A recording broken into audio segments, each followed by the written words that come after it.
అత్యాధునిక టెక్నాలజీతో నడుము మరియు వెన్నునొప్పికి treatment Tejas spine care Somajiguda Sainikpuri Gachibowli.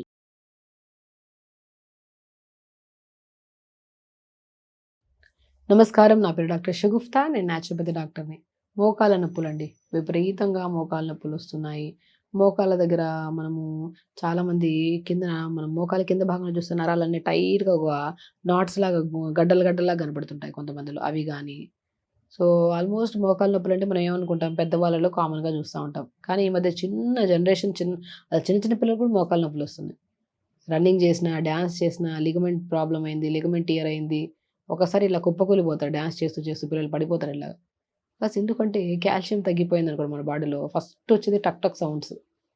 మోకాళ్ళ దగ్గర మనం కూర్చున్నా, నిలబడిన టక్ టక్ టక్ సౌండ్స్ వస్తాయి చూడండి. బాగా గమనించండి. ఆ టక్ టక్ sounds indicate to calcium deficiency ఉందని. మామూలుగా టక్ సౌండ్ వస్తది. మళ్ళీ సెకండ్ సెకండ్‌కి వస్తుందనుకోండి. Only because of calcium deficiency వల్ల. అండ్ ప్రత్యేకంగా కొంతమందిలో తిరుగుతూ ఉంటారు. నడుస్తూ ఉంటారు ఇటు అటు. సో, వాళ్ళలో బి కాంప్లెక్స్ విటమిన్ డెఫిషియన్సీ వల్ల కూడా నీరసంగా అనిపిస్తది. ఇప్పుడు మనం ఇంతకుముందు బాగా రన్నింగ్ చేసేవాళ్ళం. ఇప్పుడు రన్నింగ్ చేయలేకపోతున్నాం. హెవీగా అనిపిస్తుంది మోకాళ్ళ దగ్గర మనకి. బికాజ్ ఎందుకు? బి కాంప్లెక్స్ డెఫిషియన్సీ వల్ల. అండ్ నీరసం నిస్సత్తుగా అనిపిస్తది. నిలబడలేము, కూర్చోలేము, హెవీగా అయిపోతది పాదాల దగ్గర మనకి. అది ఓన్లీ బికాజ్ ఆఫ్ ఎందుకంటే పటెల్లా అనే ఒక చిన్న బోన్ ఉంటది. దాంట్లో ఒక ఫ్లూయిడ్ ఉంటది. సైనోవియల్ ఫ్లూయిడ్ అంటారు. అది తగ్గిపోవడం వల్ల చెప్తుంటారు కదా!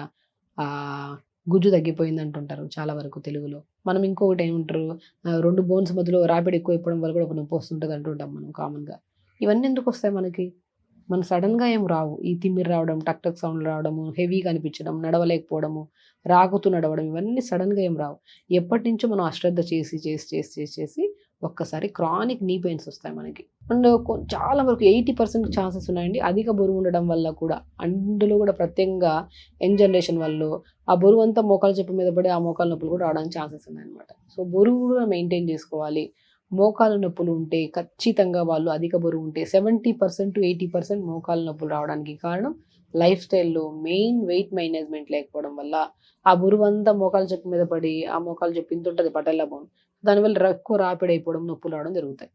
కాబట్టి మోకాళ్ళ నొప్పులుంటే ప్రత్యేకంగా బరువు తగ్గించుకోవాలి. బరువు తగ్గించుకోవాలంటే మనం ఏం చేయాలి? లిమిట్‌గా తినాలి. మేము లిమిట్‌గానే తింటాం మేడం. కానీ బరువు తగ్గకుండా అలా పెరుగుతానే పోతాందంటారు. లిమిట్‌గా తినడము, అది ఏ టైంకి తింటున్నారనేది చాలా ఇంపార్టెంట్. మరి బ్రేక్‌ఫాస్ట్ 11కి తింటాను. లంచ్ 3కి తింటాను. డిన్నర్ 9, 10కి చేస్తానంటే కష్టమైపోతది.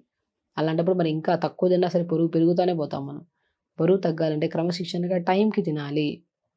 మన బాడీలో 2 గ్రంథులుంటాయి. ప్యాంక్రియాటిక్ గ్రంథి, గాల్ బ్లాడర్ గ్రంథి. ఈ 2 ప్రాపర్‌గా సీక్రెట్ చేసి డైజెస్టివ్ జ్యూస్‌ని స్టమక్‌లో ఉంచినప్పుడు ఆ టైంలో మనం బ్రేక్‌ఫాస్ట్ తింటే 2 కలిసి ఈజీగా డైజెషన్ అయ్యి ఏ డెఫిషియన్సీస్ రాకుండా చెప్పాను కదా! టక్ టక్ సౌండ్‌లు only because of calcium deficiency అని చెప్పాను కదా! అదే టైంకి మనం మంచి ఫుడ్ తింటుంటే టక్ టక్ సౌండ్‌లు రావు. స్టార్టింగ్‌లో ఉన్న మోకాళ్ళ నొప్పులు మనం టక్ టక్ సౌండ్‌ల దగ్గర తగ్గిచ్చేసాం. ఎప్పుడు? టైంకి ఫుడ్ తినడం వల్ల. అది కూడా ప్రాపర్ న్యూట్రిషియస్ ఫుడ్ తినడం వల్ల. సో, న్యూట్రిషియస్ ఫుడ్ అంటే ఏంటి? ఇప్పుడు పొద్దున చూడండి. మనం మంచిగా పొద్దున్న లేచి కొద్దిగా జీలకర్ర నీళ్ళలో ఏసుకొని మరిగించుకొని తాగామనుకోండి, మెటబాలిజం స్పీడ్ అవుతది. బరువు తగ్గడానికి చాలా మంచిగా దోహదపడుతది. దాని తర్వాత మంచి క్యారెట్, సొరకాయ ముక్కలు, మునక్కాయ ముక్కలు, కొద్దిగా 4, 5 కొద్దిగా మనం ఏసుకుంటే కొద్దిగా పుదీనాకులు ఏసుకోవచ్చు. ఏసుకొని చిన్న అల్లం ముక్క ఏసుకొని జ్యూస్ చేసుకొని తాగండి. పిప్పంతా పిండేసి బెస్ట్ జ్యూస్ అసలు. దాని లేదనుకోండి జ్యూస్ తాగడానికి పచ్చి పచ్చిగుంటది కదా! ఇష్టపడకపోతే కొద్దిగా స్టీమ్ పెట్టేసుకోండి. స్టీమ్ పెట్టేసి ఆ పిప్పంతా తీసేసి ఒక గ్లాస్ నీళ్ళేసి మిక్సీ పట్టేసేయండి. అందులో చిన్న ఉసిరికాయ ముక్క కూడా ఏసుకోండి. బెస్ట్ వెజిటబుల్ జ్యూస్ అండి. ఇది తాగితే ఆకలి చాలా వరకు కంట్రోల్‌లోకొస్తది మనకి. మన దగ్గర ఉన్న ఈజీ వెజిటబుల్స్ ఇవన్నీ. వీటన్నిటినేసి ఉసిరికాయ ముక్కేసేసి ఫస్ట్ ఒక గ్లాస్ నీళ్ళేసి కిందన ఒక ప్లేట్ పెట్టి ఆ వెజిటబుల్స్ అన్నీ పెట్టి మూత పెట్టేసేయండి. ఆ వాటర్‌కి మంచిగా స్టీమ్ అవుతాయి. దాంట్లో పిప్పంతా తీసేసి ఒక గ్లాస్ నీళ్ళేసి మన మిక్సీ పట్టేసేయండి. మంచిగా ఇంకో గ్లాస్ వాటర్ యాడ్ చేసుకొని చిన్న గ్లాస్ అంత వాటర్ మంచి జ్యూస్ అవుతది. అది జ్యూస్ తాగేసేయండి. ఎన్ని ఉన్నాయి మునక్కాడలున్నాయి, మనం సొరకాయ ముక్కలున్నాయి, దీంట్లో పుదీనా ఉంది, అల్లం ఉంది, ఆమ్లా ఉంది. ఇంకా కుదిరితే ఏమన్నా బీరకాయ ఉంటే అవి కూడా ఏసుకోవచ్చు. మంచిగుంటది టేస్టీగా. సో, సూప్‌లాగా ఉంటది ఫస్ట్ పాయింట్. మంచి జ్యూస్‌లాగా ఉంటది.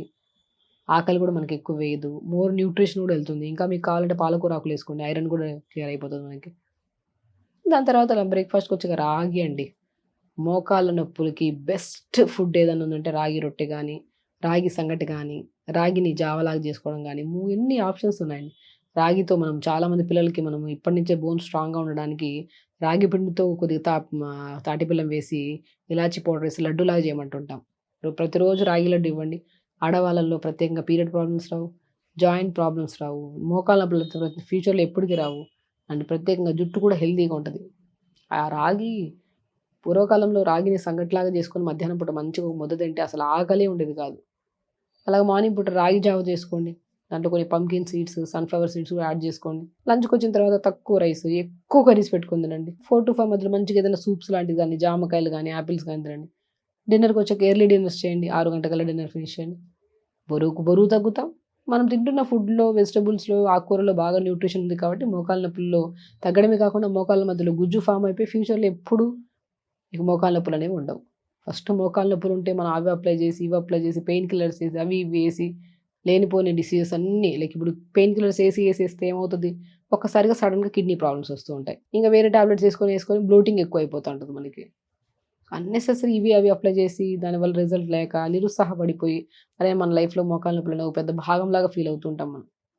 సో, ఎప్పుడైనా సరే మోకాళ్ళ నొప్పులు ఉన్నాయి అంటే మనం చేయాల్సిన మొట్టమొదటి పనేంటంటే 80% జనాల్లో బరువు ఉండడం వల్ల వస్తున్నాయి మోకాళ్ళ నొప్పులు. ఆ బరువును తగ్గించుకుంటే ఈ ప్రాసెస్ చేసుకుంటే సరిపోతుంది. మోకాళ్ళ నొప్పులున్నాయని బాధపడే బదులు సింపుల్‌గా వాళ్ళ అధిక బరువు ఉంటే బరువును తగ్గించుకోవడం, నేను చెప్పిన డైట్స్‌లో సూప్స్, వెజిటబుల్స్ అవన్నీ యాడ్ చేసుకుంటే ఖచ్చితంగా బరువు తగ్గుతాం. న్యూట్రిషన్ డెఫిషియన్సీ ఉండవు. హెల్తీగా ఉంటాం. హ్యాపీగా ఉంటాం. సో, ఖచ్చితంగా చేయండి. హెల్తీగా ఉండండి. హ్యాపీగా ఉండండి. నమస్కారం.